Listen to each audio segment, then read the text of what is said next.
Un petit garçon se tenait un matin au bord de la route et faisait un pari avec un camarade au sujet d'une action qui exigeait une exceptionnelle hardiesse. L'objet de la discussion était de savoir s'il pouvait cueillir les fleurs de Madabi qui poussaient dans l'enclos du temple.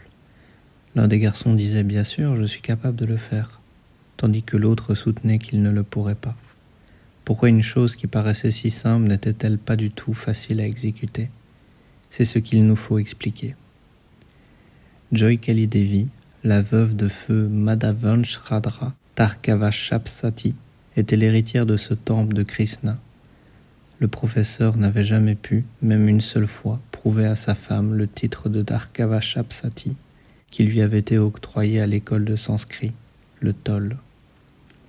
Quelques-uns des maîtres les pandits affirmaient toutefois que ce titre était justifié dans la mesure où Tarka et Vakya étaient tous tombés dans le lot de sa femme et qu'en sa qualité de mari, il en avait eu le plein bénéfice.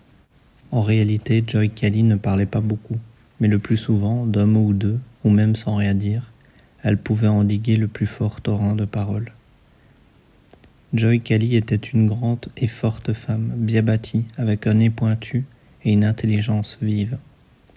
Pendant la vie de son mari, leur propriété, qui consistait en fondation religieuse, avait été au bord de la ruine. Quand elle devint veuve, elle mit de l'ordre partout, recueillit tous les arriérés de loyer, réorganisa les bornages, réclama les terrains dont elle avait été dépossédée depuis longtemps. Personne ne pouvait la tromper, même de la valeur d'un coquillage, la plus petite monnaie, sur ce qui lui était dû. Comme elle était très masculine dans son comportement, elle n'avait pas de vrais amis. Les femmes la craignaient. Elle-même ne pouvait supporter les commérages, les conversations oiseuses et les pleurnicheries. Les hommes aussi avaient peur d'elle parce qu'elle pouvait leur faire honte par son regard silencieux, sévère et méprisant, de l'immense paresse qui montrait la classe riche de la société villageoise, gaspillant son temps dans la cour du temple. Ce regard transperçait même le cuir épais de leur apathie et atteignait leur cœur. Cette vieille veuve avait un don extraordinaire pour ressentir de violents sentiments de mépris et pour les exprimer fortement. D'un mot ou même sans mot, par une expression, par un geste, elle pouvait réduire à néant la personne qu'elle considérait coupable d'une offense. Infatigable, elle était présente dans toutes les cérémonies, dans tous les événements heureux ou malheureux du village. Partout, elle s'assurait sans effort une place d'honneur, et cela avec la plus grande aisance.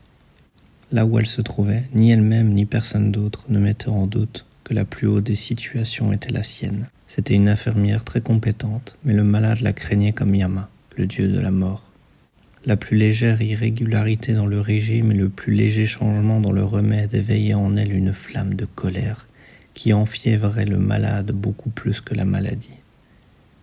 Cette veuve austère et de haute statue était dressée comme la verge de fer de la justice de Dieu au-dessus du village.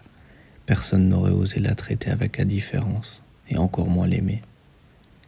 Elle était alliée à tout le village, et cependant, personne n'était aussi seul.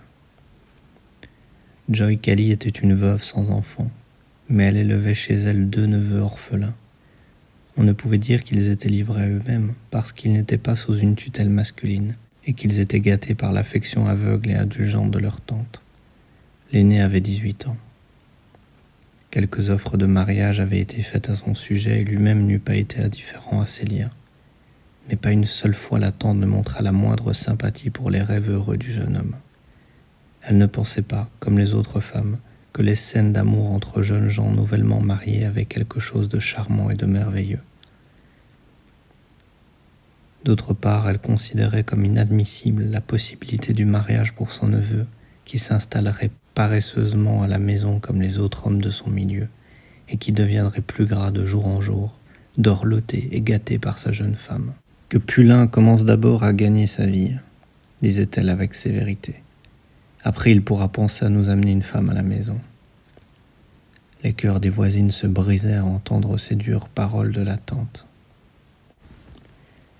Le temps du dieu, dépendant de sa maison, était l'objet des soins les plus dévots de Joy Kelly. Aucune négligence n'était permise pour ce qui regardait la nourriture, les vêtements, le bain et le sommeil de la déité. Les 2 prêtres qui officiaient avaient plus peur de cette seule femme que du Dieu lui-même. Il fut un temps où l'idole n'avait pas reçu toute sa part. Le prêtre chargé du culte avait une autre idole dans son temple secret.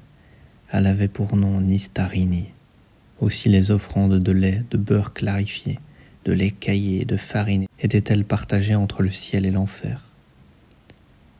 Mais aujourd'hui, sous le regard vigilant de Joy Kali, le Dieu avait l'entière jouissance des offrandes.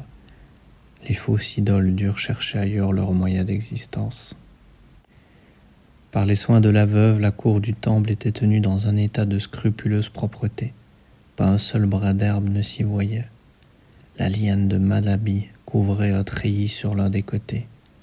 Aussitôt que les feuilles sèches tombaient sur le sol, Joy Kali les ramassait et les jetait au dehors. La veuve ne pouvait supporter le moindre défaut dans la netteté du temple de sa déité. Autrefois, les gamins du voisinage venaient se réfugier au coin de cette cour dans leur jeu de cache-cache, et le chevreau venait aussi quelquefois grignoter l'écorce de la plante. Mais de telles occasions n'existaient plus maintenant. Les gamins n'avaient plus la permission d'entrer dans la cour, excepté aux jours de fête, et les chevreaux recevaient de bons coups de bâton qui les chassaient de la porte en bêlant très fort pour appeler leur mère chèvre. Le plus proche parent même n'était admis dans la cour si ses habitudes de vie n'étaient pas orthodoxes. Un des beaux-frères de Joy Kali, qui aimait à se régaler de la chair des poulets, cuits par son cuisinier musulman, était venu en visite dans le village et se disposait à entrer dans la cour du temple. Mais Joy Kali protesta vivement avec véhémence, causant ainsi presque une rupture avec sa sœur. La veuve était extraordinairement et sans nécessité si pointilleuse au sujet de ce temple que pour le commun des mortels son comportement tenait plus ou moins de la démence. Partout ailleurs, Joy Kali était dure, hautaine et distante, mais dans l'enclos de ce temple, elle était entièrement dévouée à l'idole dont elle était la mère, l'épouse et la servante. Pour le service de son Dieu, elle était diligente, tendre, belle et douce. Ce temple de pierre et cette statue de pierre remplissaient tous les besoins de sa nature de femme. Ils étaient son époux, son fils et le monde tout entier. Par tout cela, les lecteurs comprendront combien était grand le courage de ce petit garçon qui avait fait le pari de se procurer les fleurs de Madabi de la cour du temple. C'était Nolin, le plus jeune des neveux de Joy Kali. Il connaissait très bien sa tante et cependant sa nature, intrépide, ne s'était pas soumise à sa discipline. Là où il y avait danger, il se sentait attiré, et là où il y avait discipline, son esprit inquiet brûlait du désir de désobéir. On disait que la nature de sa tante était exactement la même quand elle était enfant. Joy Kali était à ce moment-là très absorbé à égrener son rosaire dans la véranda, tout en contemplant l'idole avec une expression mêlée d'amour maternel et de dévotion. Le gamin monta silencieusement par derrière et se tint sous la plante grimpante. Il vit que les fleurs des branches basses avaient toutes été cueillies pour le culte. Alors il grimpa le long du treillis très lentement et sans faire de bruit, en prenant 1000 précautions. À peine avait-il étendu le bras et tout son corps pour cueillir 1 ou 2 fleurs en bouton qu'il voyait sur les plus hautes branches, que toute la structure s'effondra et se cassa sous son poids et fit crouler à terre tout ensemble l'arbuste et le garçon. Joy Kali se précipita sur la scène et vit l'exploit de son neveu. Elle l'attrapa par le bras et tira avec force. Il s'était fait très mal, mais ce n'était pas une pénitence, parce que c'était une réaction inconsciente de la nature. Aussi la punition consciente de Joy Kali commença à tomber lourdement, à coups redoublés sur le corps meurtri du gamin étendu à terre. Il supporta tout en silence et sans verser une larme. Enfin, sa tante le traîna dans sa chambre et l'y enferma. Son repas du soir fut supprimé. En apprenant que l'enfant s'était privé de nourriture, Moscada, la servante, demanda son pardon d'une voix pleine de tristesse et les yeux remplis de larmes. Mais le cœur de Joy Kali ne s'attendrit pas. Il n'y avait personne dans la maison d'assez hardi pour apporter en secret à manger au jeune garçon affamé, sans la permission de la maîtresse. Après avoir envoyé chercher un homme pour préparer le treillis, Joy Kali revint s'asseoir sous la véranda, son rosaire à la main. Quelques instants après, Mokshada s'avança timidement vers elle et lui dit « Grand-mère, le petit ongle pleure parce qu'il a faim. Puis-je lui apporter un peu de lait ?» Joy Cali, le visage implacable, répondit « Non ». Mokshada s'en alla. De la chambre voisine, les pleurs pitoyables de Nolin bientôt se transformèrent en grognements de colère jusqu'au moment où, fatigué enfin, ses sanglots ne résonnèrent plus que par instants aux oreilles de sa tante plongée dans ses prières. Quand les gémissements de Nolin furent devenus imperceptibles à cause de sa fatigue, le cri effrayé d'une autre créature se fit entendre, très près de là, puis les clameurs d'hommes venaient de plus loin. Tout cela réuni faisait un grand tapage dans le chemin en face du temple. Soudain, un bruit de pas s'étendit dans la cour. En se tournant, Joy Cali vit bouger les lianes brisées qui reposaient sur le sol. « Nolin !» cria-t-elle en colère. Personne ne répondit. Elle soupçonna Nolin d'avoir réussi de quelque manière à s'échapper de la prison de sa chambre et d'être venu l'ennuyer à nouveau. Sur ce, la veuve serra les lèvres l'une contre l'autre avec un air d'inflexible détermination et descendit dans la cour. Devant le berceau de feuillage, elle cria de nouveau « Nolin !» Il n'y eut pas de réponse. Soulevant les branches, elle découvrit qu'un porc très sale, affolé de terreur, avait cherché refuge parmi les feuilles. La charmille tréhissée, qui était un symbole réduit du brindaban au milieu de ces murs de briques, avec le parfum des grappes de fleurs qui rappelaient la douce haleine des vachères, évoquait le merveilleux pays de rêve sur les bords de la rivière Kalindi, où Krishna s'adonnait à ses jeux amoureux. Cet Éden sacré dont le soin était plus cher que la vie à Joy Cali était tout à coup souillé par cet incident. Le prêtre chargé du temple se précipita, bâton en main, pour chasser l'animal impur. Mais Joy Cali s'avança pour l'en empêcher et rapidement ferma la porte du temple de l'intérieur.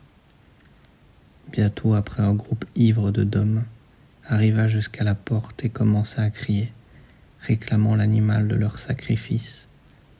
Debout derrière la porte close, Joy Cali leur dit « Allez-vous-en, partez, et ne souillez pas mon temple !» La troupe des intouchables s'en retourna. Ils pouvaient à peine croire que Joy Cali, gardienne du temple, donnait asile à cet animal impur dans le temple du seigneur de Radha, Krishna, bien que leurs yeux n'aient pu les tromper. Le Seigneur suprême de toutes les créatures fut extrêmement heureux de ce trivial incident, bien que le très petit seigneur du petit village, connu sous le nom de société, fut puissamment troublé.